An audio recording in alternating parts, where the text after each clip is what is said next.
네, 이어서 이 천재지변 같은 것들이 생겼을 때 기한 연장 보겠습니다. 페이지는 487페이지 펴주시고요. 487페이지 4번에 천재지변 등으로 인한 기한 연장 있죠? 천재지변, 지금 사실 코로나 시기인데요. 코로나 시기가 되다 보니까 국가에서 뭐 소득세나 법인세, 특히나 대구 지역 분들 좀 기한 연장 해준 것들도 있고요. 이런 식으로 천재지변이 생기면 기한 연장을 해줘요. 국가에서 쓸 수도 있고 우리가 직접 신청을 할 수도 있고 승인이 되면 연장을 해주는데, 그런 연장 사유들이 무엇이 있는지 보겠습니다. 개념, 천재지변 등의 사유로 인해서 세법에서 규정하는 신청이나 서류의 제출, 통지, 신고, 납부 이런 것들을 정해진 기한까지 할 수 없는 경우에 기한 연장을 할 수 있다. 그래서 기한 연장 사유 볼게요. 사유가 몇 가지가 나오냐면요. 쭉 해가지고 한 10가지 나와요. 이 중에서 적어도 5가지 정도는 쓸 수 있도록 암기를 해주셔야 되겠습니다. 이 부분은 암기를 해주셔야 되겠습니다. 첫 번째 기한 연장 사유. 천재지변. 지진 나고, 태풍 오고, 해일 오고, 이래가지고, 못해요. 제출도 못하고, 신고 납부도 못하겠대요. 당연히 이건 기한 연장 사유가 되겠죠. 이런 경우에 기한 연장 사유가 되겠고요. 그 다음에 2번. 납세자가 화재나 전화, 전쟁 관련돼서 화재 난 거, 이런 재해를 입거나 도난을 당한 경우, 이때도 사실 아무것도 다 날려먹었는데 어떻게 해요, 이거를. 그래서 이때는 기한 연장해주겠다. 3번 같은 경우에는 납세자가 아니라 납세자의 세무 대리인이 똑같은 화재, 재난, 도난 이런 것들을 입었을 때 그때도 마찬가지로 해주겠다라는 겁니다. 그 다음에 4번, 5번은요. 이 납세자의 어떤 사유가 아니라 국가기관에서 뭔가 이게 잘못됐을 때예요. 4번은 정전이나 프로그램 오류 같은 것 때문에 정보통신망의 정상적인 가동이 불가능한 경우예요. 이럴 때 어떻게 신고 납부를 하겠어요? 혹은 서류 제출 어떻게 하겠어요? 5번, 금융기관 등의 휴무, 이런 부득이한 사유로 정상적인 세금 납부가 곤란하다고 국세청장이 인정하는 경우, 이때에도 기한 연장을 해줍니다. 그 다음에 6번, 권한이 있는 기관에 장부 또는 서류가 압수된 경우, 이건 압수수색 당한 경우에 장부도 없고 서류들도 다 제출당했는데 이걸 어떻게 제출을 하겠어요? 이때도 기한 연장을 해준다. 7번, 납세자 또는 동거 가족이 질병으로 6개월 이상의 치료가 필요하거나 아니면 사망 중에 있어서 상중이래요. 사망해서 상중에 있는 경우에 이럴 때도 사실 정신이 없죠. 정신이 없어서 기한 연장을 해주겠다. 근데 8번과 9번은요. 8번 먼저 보자면 사업자가 사업에 심한 손해를 입어가지고 그 사업이 중대한 위기에 있어요. 그럼 이런 경우에는 정신이 없다기보단 돈이 없는 거죠. 사업자가 망해가지고 혹은 돈이 없어요. 중대한 손실이에요. 그러면 돈이 없는 거지 시간이 없는 건 아니잖아요. 그러니까 서류 제출이나 신고나 이런 것들은 제대로 해라. 납부만 기한 연장해주겠다. 너네 돈만 없는 거잖아. 다른 거 다 제대로 해. 납부만 연장해줄게. 라는 것이 8번이고요. 9번도 똑같은 논리로 생각하시면 돼요. 9번, 납세자의 형편이나 경제적인 상황 등을 고려해서 국세청장이 정하는 기준에 따라서 기한 연장이 필요하다고 인정되는 경우, 이것도 이제 납세자의 경제적인 상황이죠. 돈이 없구나. 그래, 납부만 늦춰줄게. 라는 거예요. 신고, 신청, 제출 이런 것들은 제대로 해. 아시겠죠? 그래서 8번과 9번은 납세자의 어떤 경제적인 측면을 고려해서 납부만 연장해주는 것이다. 그 다음에 10번은 안 보셔도 되고, 이렇게 9개가 있어요. 이 중에서 최대한 많이 외워주시면 좋고, 근데 이렇게 논리로 생각하면 어렵지는 않죠. 막 이렇게 너무 헷갈린다 이런 건 없으니까 천천히 여러 번 보시면서 암기를 해주시면 되겠습니다. 해서 기한 연장은 언제까지 신청을 해야 되느냐, 기한, 납부 기한, 신청 기간, 제출 기한에 3일 전까지는 신청을 해야 돼요. 근데 이것도 막 난리 난 상태면 사실 신청이 어렵죠. 이럴 때에는 세무서장이 대신 신청을 할 수가 있어요. 즉, 납세자도 신청을 할 수 있지만 세무서장이 그냥 연장을 해줄 수도 있다는 뜻이에요. 그리고 4번, 납세담보의 제공. 이렇게 납세자의 어떤 기한을 연장을 해줌으로써 세무서에서도 뭔가 좀 받아놔야 될 게 있겠죠. 이 사람이 이렇게 납부를 한 5개월 연장을 해줬는데, 세금 납부를 5개월 연장해줬는데 그 사이에 망해버려가지고 세무서 입장에서는 세금도 못 받고 기다려주기만 하고 이렇게 되면 안 되니까 필요한 경우에는, 다는 아니고요. 필요한 경우에는 납세 담보물을 요청을 할 수가 있습니다. 납세 담보를 요청을 할 수가 있는 거예요. 너네 이 세금에 비등비등한 그런 좀 담보물 좀 나한테 제공을 해. 그러면 내가 그거 믿고 기한 늘려줄게 라는 겁니다. 그래서 납세담보의 제공, 관할 세무서장은 납부 기한을 연장하는 경우에, 세금 납부 기한을 연장하는 경우에 납부할 금액에 상당하는 담보 제공을 요구할 수 있다. 요구해야만 한다 아니죠? 할 수 있다. 그리고 아래 다만까지는 사실 좀 투머치인데 이것까지 외우시긴 좀 어렵잖아요. 그래도 외우시려면 외우셔도 되니까 제가 이것도 한번 보자면, 다만 위 기한 연장 사유에 위에 나왔던 1번부터 10번까지 있죠? 여기에서 2번, 4번, 5번에 해당하는 경우에는 담보를 요구할 수 없대요. 뭐냐? 2번. 납세자가 화재, 전화, 그 밖에 재해를 입거나 도난을 당한 경우. 사실 근데 이 국세기본법에는 밑에 한 줄이 더 있거든요. 뭐냐면 1번과 유사한 경우에도 납세 담보를 제공할 수 없다라고 되어 있어요. 그러니까 얘는 외우실 분들은요, 사실 외울 필요가 없다라고 생각해서 1번은 제가 굳이 한 줄 더 적지 않았는데, 외우실 분들은 어떻게 외우시면 더 좋냐면요, 2번 앞에 동그라미 1번을 추가를 해주세요. 1번 천재지변이었죠. 천재지변과 유사한 것들까지도 이 납세 담보 요청 못하도록 해놨거든요. 그래서 1번까지 추가해서 1번, 2번, 4번, 5번에 해당하는 경우에는 그러지 아니한다. 이렇게. 하지만 이 부분까지는 외우지 않아도 될 걸로 예상이 됩니다. 납세 담보를 요구할 수 있다 정도? 그렇게 하면 기한을 얼만큼 연장을 해줄 것이냐, 기한 연장의 기간이 이제 나오는데요. 신고랑 납부 빼고 나머지 서류를 제출하거나 신청하거나 이런 것들은 3개월 이내로 연장을 할 수가 있어요. 하지만 세무서장이 인정을 하면 1개월 추가로 늘려줄 수 있습니다. 그게 첫 번째 줄에 나오죠.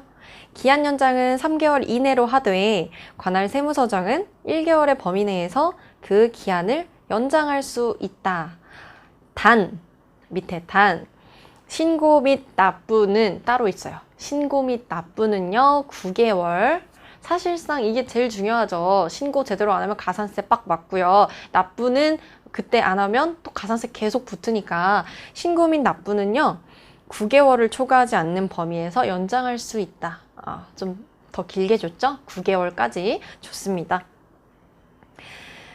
그렇게 했는데 이제 납부기한 연장을 해줬더니 이 사람이 세무서 입장에서 너네 좀 잘못했네. 우리 납부기한 이거 취소할 거야 라고 하는 사례들이 있어요. 3가지가 있어요. 뭐가 있냐? 꼭 잘못한 거는 아니지만 1번 잘못한 거예요. 1번. 담보 제공을 하라고 요청을 했는데 이거를 제대로 안 했어요. 납세자가. 그러면 세무서 입장에서도 굳이 해줄 필요가 없죠? 뭘 믿고 내가 해줘야 돼? 라는 거예요. 그래서 1번, 담보 제공 등 세무서장의 요구에 응하지 않은 경우에는 납부기한 연장을 취소할 수 있다.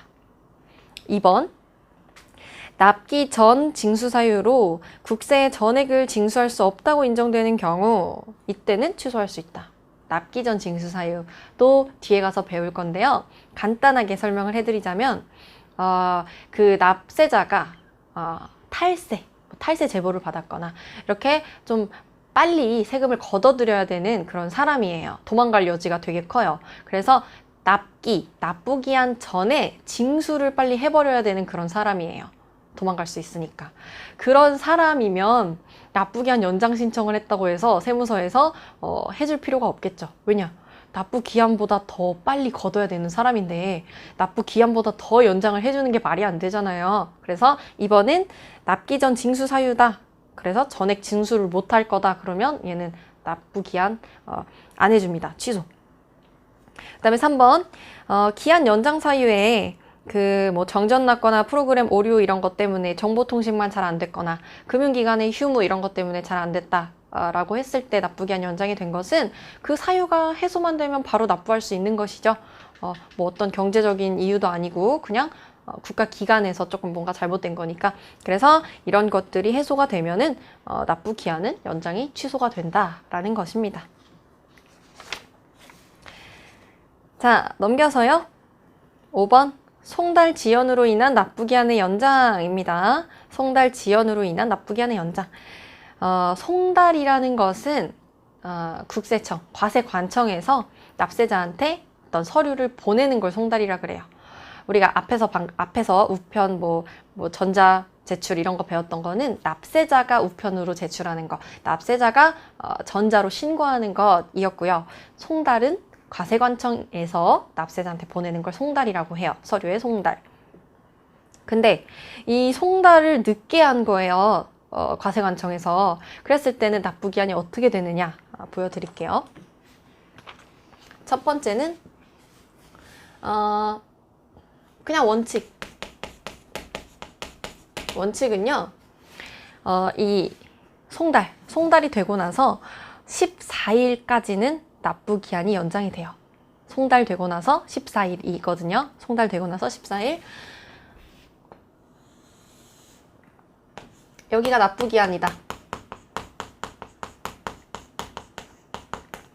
그런데 뭐 송달이 납부기한 뭐 5월 31일이라고 할까요? 그냥 송달이 뭐 5월 1일 날 됐어요. 그러면 1호부터 14일 뒤면 납부기한보다 앞이잖아요. 송달 효력 발생일이. 그렇기 때문에 그냥 납부기한 그대로 하면 돼요. 이거는 보장된 기한이니까. 근데 만약에 되게 늦게 됐어요. 이때 뭐 5월 28일 날 송달이 됐다. 그러면 이때로부터 14일 뒤라는 거죠. 납부기한은. 이때로부터 14일 뒤가 납부기한이 된다는 거예요. 그럼 얘는 어떻게 생각하면 되냐면요.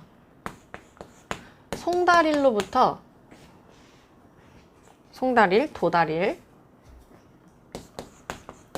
도달일로부터 14일이 지난 때랑 원래 납부기한이랑 그냥 둘 중에 늦은 날이 이 기한이 되는 것이죠. 지금 이 상황에서는 도달일로부터 14일 지난 것보다 납부기한이 더 늦었으니까 납부기한으로 이 납부기한을 삼으면 되고, 두 번째 케이스에서는 송달일로부터 14일 지난 것이 원래 납부기한보다 더 뒤니까 이 납부기한으로 하면 된다는 거죠. 그래서 둘 중에 늦은 날로 선택을 해주면 되는 거예요. 근데 예외적으로 납기 전 징수에 해당이 된다. 방금 배웠죠? 납기 전 징수. 얘는 빨리 후딱 걷어가야 되는 거잖아요. 후딱 걷어가야 되는 케이스일 때 이때는 어떻게 되느냐, 똑같이 14일 뒤에 이렇게 해줄 것이냐 라는 건데, 얘는 어떻게 하냐면요, 14일 특례 안 줘요. 그냥 도달일에 이제 송달이 된 걸로 보는데, 어떻게 보시면 되냐면 얘도 똑같이 납부 기한이 있었어요. 납부 기한이 있어요. 그런데 이제 5월 1일이고 5월 31일이다 했을 때 이때 서류가 도달이 됐다. 그러면 도달일이긴 하지만 사실 납부기한 살아있죠. 여기까지는 봐줘야죠. 일단 납부기한까지는 봐줄 수 있어요. 그래서 이때는 납부기한으로 해요. 근데 지나고 나서 이때 도달을 했다. 뭐 6월 5일 날 도달했다.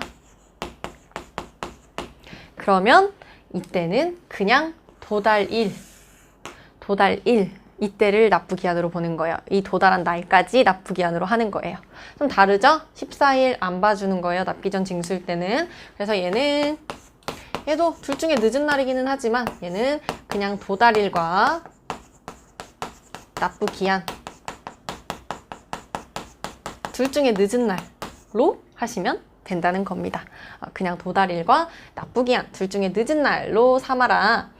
원칙적으로는 도달일로부터 14일까지 봐준다. 근데 그게 납부기한 안에 있으면 그냥 납부기한, 뒤로 갔으면 도달일부터 14일 플러스, 이렇게 생각해 주시면 되겠습니다. 자, 여기까지 봤고요. 이제 서류의 송달을 볼 건데요. 밑에 이게 이제 어마어마하게 중요한 주제예요. 어마어마하게 중요해요. 2010년에 30점짜리로 나온 적이 있습니다. 30점짜리 엄청 큰 문제죠? 그리고 얘는 뭐 따로따로 10점씩으로도 충분히 나올 수도 있고요. 서류의 송달은 굉장히 꼭 암기를 해두셔야 되는 부분입니다. 중요해요. 중요해요. 서류의 송달 뭐냐? 일단 기본적으로 과세관청이 납세 의무자한테 어떤 서류를 주는 것, 보내는 것을 송달이라고 하죠. 개념. 과세관청이 국세에 관한 처분 등의 내용을 서류로 대상자에게 전달하는 행위를 말한다. 그랬을 때 서류의 기본 요건이 있어요. 서류가 아니고 송달의 기본 요건들이 있어요. 기본 요건들 다 알아두셔야 되는데 기본 요건들 어떻게 나눠서 기억을 하면 되냐면요. 뭐 책에 써 있는 대로 하시면 돼요. 책에 써 있는 대로 하시면 되는데 첫 번째는 송달 받는 자.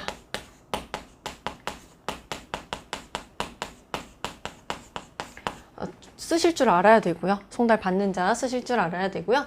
두 번째는 송달 장소. 이런 것들이 다 맞아야 송달의 효력이 발생하는 거니까. 송달 어디에서 받을 것인가? 그 다음에 송달 방법. 이렇게 송달 방법이 있어요. 송달 방법은 1번 원칙적으로 3가지가 있고요. 3가지가 있고요. 그 다음에 예외적으로 1가지가 있어요. 다 보셔야 돼요. 주로 일단 송달 방법이 사실 더 중요한데 이 송달 방법이 나오더라도 송달 받는 자까지 곁들여서 쓸 수 있게끔 나올 수 있거든요. 충분히. 그러니까 결국에는 다 중요한 것이죠. 다 외워서 이렇게 이용할 수 있게끔, 뭐 송달 장소도 뭐 이용할 수 있게끔 이렇게 암기를 해주셔야 돼요. 그래서 첫 번째로 송달 받는 자를 볼게요. 어떤 사람들이 송달을 받을 수 있는가? 그래야 제대로 된 사람인가? 첫 번째 원칙은 명의인이에요. 명의인. 뭐 사업장에 보낸다? 아니면 그 사람의 소득이니까 그 사람한테 보낸다라고 했을 때 그 명의로 되어 있는 사람한테 보내는 게 원칙입니다. 원칙. 명의인. 두 번째는 송달할 장소에서 근데 송달 받아야 될 자를 못 만났어요. 명의인이 있는데 그 사람이 그 자리에 없을 수도 있죠. 뭐 우리 사업장 대표님이 맨날 어디 돌아다니세요. 막 돌아다니세요. 그럼 거기 밑에 있는 어떤 다른 직원들 있죠? 직원들이 대신 받을 수 있잖아요. 실제로 대신 받잖아요. 이게 뭐냐면 보충 송달이라고 해서요. 보충 송달 암기해 주셔야 돼요. 그 사용인이나 종업원, 그 사용인이나 종업원 또는 동거인이 사립판별을 할 수 있는 사람, 사립판별 할 수 있는 사람에게 대신 전달하면 인정된다. 그럼 여기서 키포인트, 사용인이나 종업원 동거인인데 사립판별을 할 수 있는 사람, 사립판별을 할 수 있는 사람. 이게 키포인트 문구예요. 사립판별 할 수 있는 사람에게 대신 송달할 수 있다. 보충 송달이라고 합니다. 그 다음에 3번. 연대 납세 의무자의 경우에는 대표자를 명의인으로 한다. 다만 납세의 고지 독촉에 관한 서류는 연대 납세 의무자에게 각각 송달해야 된다. 이제부터 문장이 어려워지죠. 일단 연대 납세 의무자가 뭔지 좀 헷갈리죠. 볼게요. 연대 납세 의무자는 뭐냐면 뒤에서 또 제대로 배울 건데요. 쉽게 생각해서 연대 보증 섰다라고 생각하시면 돼요. 연대 보증. 보증 뭐 무시무시하죠. 보증이라는 단어. 이 무시무시한 연대 보증을 섰다라고 생각을 하시면 되는데 뭐 A란 사람이 있고 B란 사람이 있고 C란 사람이 있다. A, B, C가 있다. 그랬을 때 같이 뭐 이렇게 사업을 꾸려서 했어요. 같이 사업을 꾸려서 했어요. 사업 같이 돈도 투자하고 이렇게 했단 말이죠. 연대 보증을 쓰고 같이 했다. 꼭 보증을 설 필요는 없지만 쉽게 생각했을 때 같이 보증을 섰기 때문에 같이 책임이 있는 사람들을 연대 보증, 연대 납세 의무자라고 생각하시면 돼요. 뒤에서 정확하게 배울 거예요. 그랬을 때 여기에도 또 뭐 대표자를 정해놓을 수 있죠. 대표자. 얘가 대표자라고 한다면 그냥 일반적인 서류는 이 대표자한테 보내면 돼요. 얘를 명의인으로 보니까 얘를 연대 납세 의무일 경우에 원칙으로는 명의, 당연히 명의인으로 하잖아요. 명의자. 근데 얘가 이제 대표예요. 대표자. 근데 예외적으로요. 이런 뭐 납세 고지나 독촉과 관련된 거. 돈 내라. 돈과 관련된 것들 있죠? 이런 것들은 각각한테 다 보내야 돼요. 다 송달해야 돼요. 각각에게 각각 연대 납세 의무자들에게 송달을 해야만 합니다.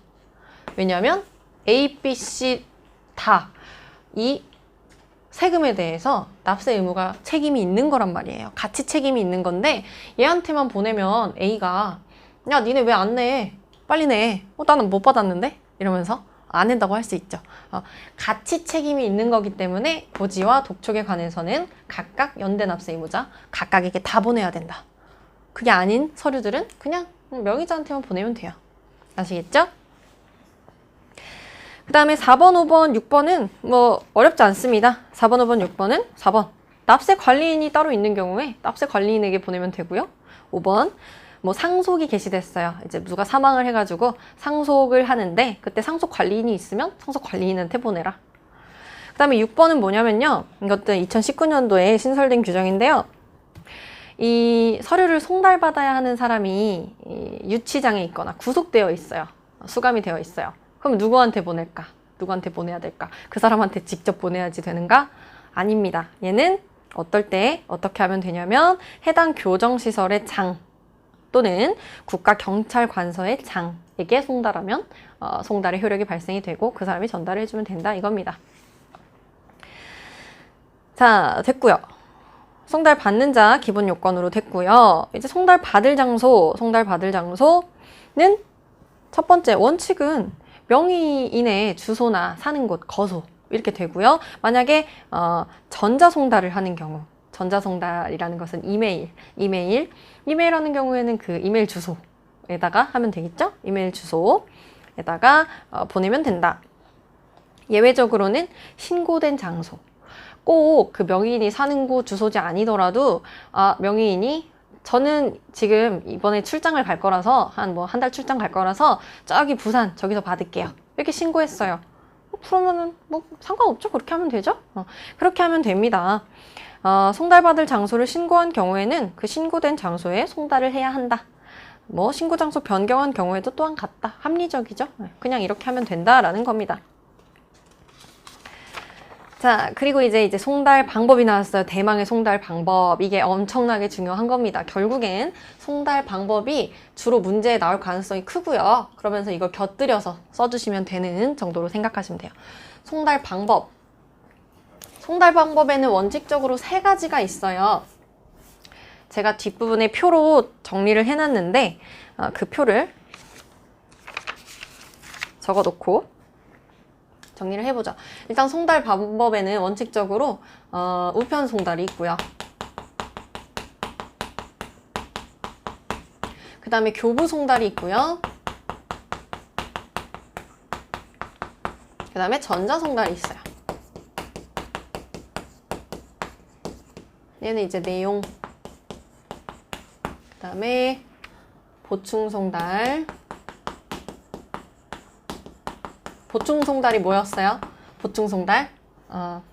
그 명의인이 없을 때 사리분별 가능한 다른 종업원이나 동거인한테 주면 된다. 그래도 효력이 발생한다라는 것이 보충 송달이었죠. 보충 송달이 되는가? 우편 송달이라는 것이 나오면 이 보충 송달까지도 된다. 뭐 이렇게 해도 된다. 이런 거 적어주시라는 거예요. 그 다음에 유치 송달이라는 게 있고요. 효력 발생일. 시기. 이렇게 정리를 해볼게요. 첫 번째 우편송달은요, 국세청, 과세관청에서 납세자한테 우편으로 송달을 하는 거예요. 우편으로 딱 보내는 거예요. 일반 우편이 있고 등기 우편이 있어요. 상대적으로 등기 우편은 중요한 걸 보낼 때 등기 우편으로 하겠죠. 그래서 우편 송달은 일반 우편이나 등기 우편을 사용을 해서 전달하는 것을 말합니다. 그런데 등기 우편은요, 아무래도 중요한 것들은 등기 우편으로 보내야 되는데 어떤 것들 등기 우편으로 해야 되는지 기억에 있습니다. 납세의 고지나 독촉, 체납처분, 세법에 따른 정부 명령 관련된 서류의 송달은 등기 우편으로 해야 된대요. 납세의 고지, 독촉, 체납처분, 정부 명령 이런 것들 굉장히 중요하겠죠. 고지라는 것은 너 얼마 내 라고 하는 거고, 독촉은 너 내라 그랬는데 안 냈어? 빨리 내, 안 그러면 압류한다. 이게 독촉이에요. 그 다음 단계가 이제 압류를 하는 건데, 압류를 하고 나서 그때도 안 내면 너 재산 처분, 그 다음에 처분한 걸로 우리 세금 충당할 것이야. 이게 체납처분. 그 과정이에요, 단계. 그래서 등기우편은 고지나 독촉 등이라고만 적을게요. 고지나 독촉 등 이런 것들은 등기우편으로 해야 돼요. 그런데 이 고지에 대해서 좀 세금이 좀 작다 싶으면 그냥 일반 우편으로 해도 되게 되어 있어요.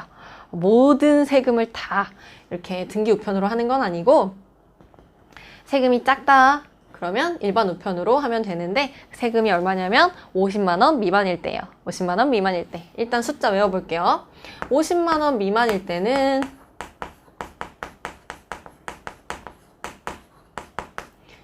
일반 우편으로 할 수 있다. 근데 어떤 것이 50만 원 미만일 때 일반 우편으로 하냐면요, 소득세 중간예납세액이나 부가세 예정고지세액이 50만 원 미만일 때입니다. 소득세 중간예납세액, 부가세 예정고지세액 다 개별 세목 가서 배우긴 할 건데, 대략적으로 어떤 거냐면요, 중간에 납부하게끔 하는 거예요. 이 소득세 이런 것들 1년치를 한꺼번에 내면 좀 납세자 입장에서 갑자기 세금이 큰 경우 몇 천만 원 이렇게 내야 되는데 좀 부담스러울 수 있겠죠. 그래서 또 그런 조세 저항도 있을 수 있단 말이에요. 왜 이렇게 세금 많이 뜯어가? 이렇게. 그래서 이제 국가에서는 미리 반 정도에 대해서 작년에 냈던 세금의 2분의 1 이 정도를 미리 고지를 한단 말이에요. 그래서 미리 좀 내놔. 이렇게 나중에 1년치 할 때 이 부분 냈으니까 이 부분 빼줄게. 이렇게 하는 것이 이제 중간 예납이에요. 예정고지세액도 비슷하다고 볼 수 있기는 한데, 어쨌든 그 과세 기간에 반 정도에 대해서 2분의 1을 미리 고지해서, 국가가 고지해서 미리 가져가는 것을 예정고지라고 해요. 그랬을 때 이게 50만 원 미만이면은 일반 우편으로 송달할 수 있다라는 것입니다. 자, 그리고 2번 보충송달. 보충송달은 송달 받아야 될 자를 만나지 못한 경우에 그 동거인들, 사용인들을 사립 판별 가능한 경우에 대신 전달할 수 있다라고 했었죠. 이 보충송달이 우편송달에 있어서 가능하다라고 생각하시면 돼요. 그러면 우리가 우편송달이라는 것을 적어봐라 라고 문제 나왔을 때, 그때 내용 이런 것들 써주시고, 보충송달이 가능하다라고 쓰는 게 아니고 이 보충송달의 내용을 적고 이것이 가능하다라고 적어주시면 점수를 딸 수가 있겠죠. 대신 정리는 이렇게 보충송달 가능하다라고 하시면 되겠고, 그 다음에 이제 유치송달이라는 게 있어요. 유치송달은 상대방이 계속 정당한 사유 없이, 납세자가 정당한 사유 없이 계속 나 안 받아 하면서 도망 다녀요. 안 받겠대요. 그러면 그냥 그 자리에 놓고 올 수 있습니다. 우편. 그냥 놓고 올 수 있어요. 이것이 바로 유치송달입니다. 이것도 가능하다. 이렇게 해도 효력이 발생한다. 그리고 우편송달, 유치송달이 가능하다. 이렇게 해서 그러면 효력이 발생 시기는 언제인가? 송달되는 게 발생되는 시기는 언제인가? 라고 하면 4번에 나와 있죠? 도달한 때 효력이 발생한다. 도달한 때 송달이 된 것이다. 그래서 얘는 도달한 때, 도달시 정리가 끝났어요. 자, 그 다음 교부송달 볼게요. 교부송달은 세무공무원이 직접 이 서류를 가지고 방문을 해서 전달을 하는 것을 교부송달이라 그래요. 세무공무원이 직접 전달하는 것. 이걸 교부송달이라고 한다. 다만 송달받아야 할 자가 거부하지 않으면 송달 장소 외에 다른 장소에서 교부할 수 있다. 거부하지 않으면 여기 오셨네요 하면서 줄 수 있다는 거예요. 이래도 효력이 발생한다 라는 거예요.